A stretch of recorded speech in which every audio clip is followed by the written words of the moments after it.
Assalamualaikum warahmatullahi wabarakatuh.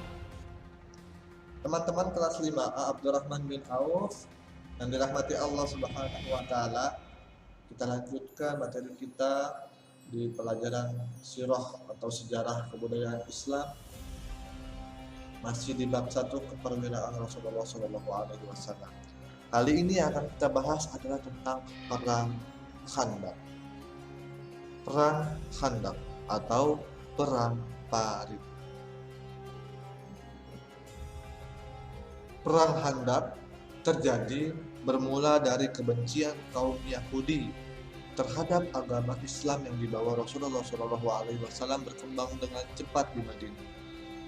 Mereka tidak mau menerima agama Islam karena Rasulullah SAW yang membawa agama Islam bukan dari golongan mereka. Orang Yahudi berusaha menghilangkan agama Islam atau agama Allah Subhanahu wa taala dengan berbagai cara. Mulai dari mengajak berdebat, bahkan sampai menggunakan kekerasan. Parahnya lagi, bahkan orang Yahudi berusaha untuk membunuh Rasulullah SAW demi hilangnya agama Islam di Madinah. Namun, semua usahanya itu gagal. Akhirnya, karena perbuatannya itu, kaum Yahudi diusir dari kota.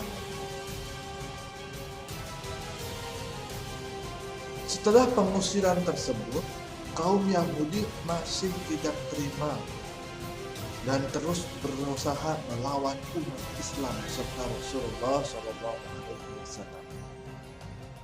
Mereka pergi ke Mekah untuk menghasut kabilah-kabilah Quraisy, kabilah Ghatafan dan kabilah-kabilah lainnya yang ada di Mekah untuk bersama-sama menghancurkan Rasulullah SAW dan pengikutnya di Madinah.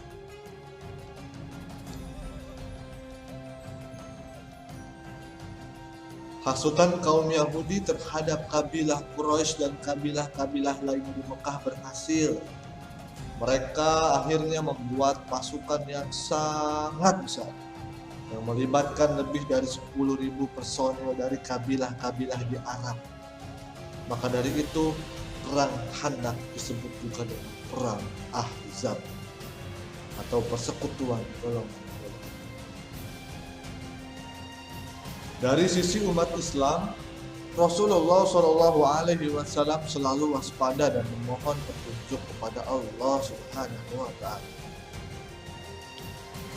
Atas petunjuk Allah dan kewaspadaannya, Rasulullah SAW mengetahui bahwa ada rencana jahat kaum Yahudi dan sekutunya yang akan menyerang mereka di Madinah. Setelah mendengar kabar tersebut, Rasulullah SAW mengumpulkan beberapa umat Muslim di Madinah. Rasulullah mengajak bermusyawarah untuk menyusun rencana melawan kaum Yahudi yang akan datang untuk menyerang mereka.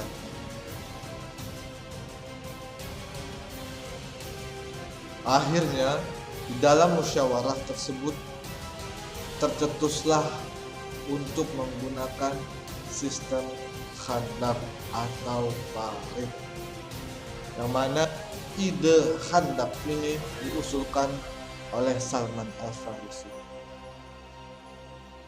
Dan setelah selesai bermusyawarah, mereka semua langsung bekerja keras membuat parit panjang dengan tujuan untuk memberi jarak antara kaum muslim dengan musuhnya.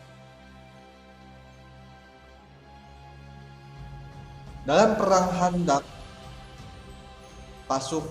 antara pasukan kaum musyrikin, yaitu kaum Yahudi, Quraisy dan lainnya, dengan kaum muslim dari jumlah sangat berbeda jauh.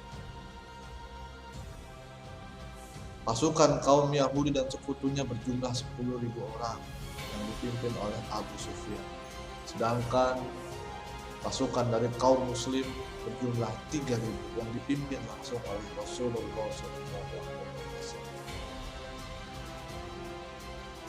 Singkat cerita, ketika pasukan Yahudi dan sekutu tiba di Madinah, Mereka kaget karena ada parit besar yang menghalangi jalan mereka, sehingga mereka tidak dapat menyerang kaum muslim yang berada di seberang parit tersebut. Pasukan Yahudi dan sekutunya pun bingung, hingga mereka memutuskan untuk membangun tenda sebagai tempat tinggal sementara dan sekaligus tempat mereka menyusun strategi untuk menyerang umat Islam. Setiap harinya beberapa kaum Yahudi dan sekutu melemparkan anak panah dan berusaha untuk melewati parit dengan kudanya. Tapi semua itu gagal karena dihadang oleh Ali bin Abi Thalib.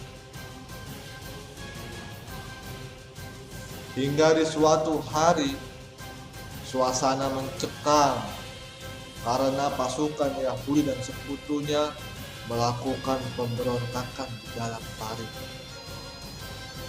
Mereka dengan kompak turun ke parit dan bahu-membahu untuk menyeberangi parit sampai ke tempat kaum muslim berada. Sebagian dari mereka berhasil melewati parit dan sebagian mereka berada di dalam parit. Dari kejadian itu, kaum muslim langsung dengan semangat yang tinggi yang dipimpin langsung Rasulullah SAW, mereka berdoa kepada Allah Subhanahu wa Ta'ala serta berjuang mati-matian untuk melawan kaum Yahudi dan sekutunya yang berhasil melewati parit tersebut. Di tengah peperangan yang terjadi di sekitar parit, terjadi beberapa perselisihan di kubu Yahudi dan sekutu antara pemimpin Yahudi, pemimpin Quraisy, dan pemimpin kabilah-kabilah yang menjadi satu itu. Mereka bertengkar demi memperebutkan jabatan sebagai pemimpin perang. Akhirnya kaum Yahudi dan sekutunya pun mereka perang antar teman.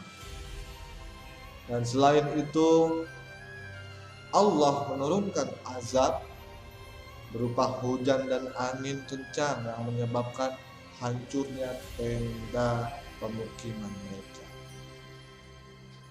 Alhasil penyerangan pasukan Yahudi dan sekutunya pun sia-sia. Dan perang Khandaq ini pun berakhir dengan umat muslim sebagai pemenang. Teman-teman kelas 5 yang Bapak sayangi dan Bapak cintai, itulah sejarah singkat perang Khandaq, yang mana di dalam kisah ini kita bisa ambil hikmah atau pelajaran untuk kita terapkan di kehidupan kita sehari-hari. Salah satunya ialah bermusyawarahlah dalam mengambil suatu keputusan, seperti Rasulullah yang bermusyawarah dalam mengambil keputusan strategi perang. Jadi teman-teman, jangan sungkan-sungkan untuk bermusyawarah atau berngobrol atau berdiskusi. Dengan siapa? Dengan ayah, bunda, kakak, adik. Untuk apa? Untuk mengambil suatu keputusan. Ya teman-teman, semoga teman-teman kelas 5A bisa memahami materi Khandaq ini. Bapak akhiri, wabillahi taufiq wal hidayah. Wassalamualaikum warahmatullahi wabarakatuh.